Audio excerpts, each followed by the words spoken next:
What's up, guys? So I just wanted to come on and talk a little bit about something that I find really, really beautiful about Christianity that I think a lot of other traditions um, don't appreciate about what it means to be a human being living in the world. And that's this idea of transfiguration.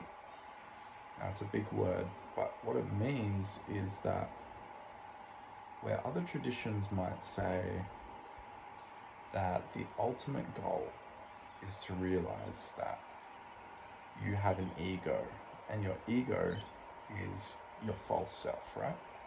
So for me, I'm Jack. My name is Jack. I like X, Y, and Z. I grew up in Byron Bay. These are certain facts about me, or the human, and the story that's attached to my life. Now, other traditions, let's say Buddhism, might take a look at this and go, you know, you're not really where you grew up. You're not really Jack. And you're not really what you like and dislike. You're not your thoughts. You're not even your body. You are simply pure, loving awareness, having an experience of all these external things, having the experience of Jack. But at your deepest core layer, you are not those things. And so the goal there is to strip yourself of everything that you're not. So remove the identification with you as a human being with a personal story. Remove identification with your thoughts, with the things that you like and dislike, with your preferences, with any number of things that are attached to you as a unique individual. Where Christianity differs, or rather should I say, first off, Christianity actually does affirm that at our root, we are a loving awareness. But where it differs from these other traditions, which suggest that the goal is to remove all of the extra layers, is that Christianity would say, yes, you are loving awareness, and your deepest center, that place of love and openness to God, that is the root of your being. However, the life that grows outwards from that root still takes a particular form.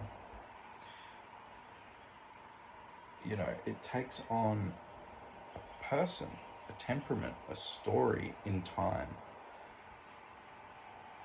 And that is not something to be deleted.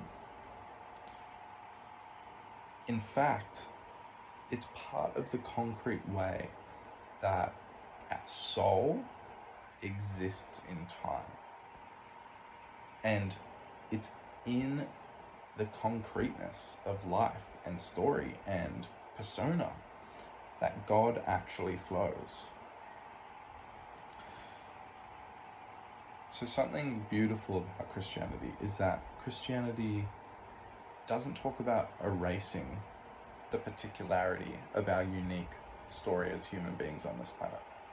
It talks about redeeming it, transfiguring it, reordering it under God, surrender to the divine. And this is the whole idea of what it means for the word to take on flesh. It's the idea that God doesn't redeem abstract, unitive consciousnesses. God redeems persons. God redeems bodies. So it's a deeply embodied way of understanding the divine. And of course, that is made central with the claim that the word of God himself, the utterance, the speech of God himself, took on a particular human body in the form of Jesus. That, you can't get any more embodied than that. as a form of spirituality. So this is one of the most beautiful things, I think, because what it means, the implications of that, is that you as a person, your ultimate goal is not to erase or delete your uniqueness and yourself and simply become a drop in the ocean once more. It's to realize that yes, you do come from this ocean of unitive consciousness, but the way in which that wants to express itself through you, through your soul and your person, is as this human with a story. And that deserves to be honored and redeemed and sanctified under the will of God. And I think this is a more hopeful, beautiful understanding of what it means to be a human. It affirms that humanity is good, bodies are good, being a person is good, and not only that, it's God's design. You are not an accident. You are not an illusion. You are a human being who is broken and in need of healing. And ultimately, that is the highest hope of the Christian life, is that at the end of the tunnel, there is healing and that there is restoration. So I hope you enjoyed this message.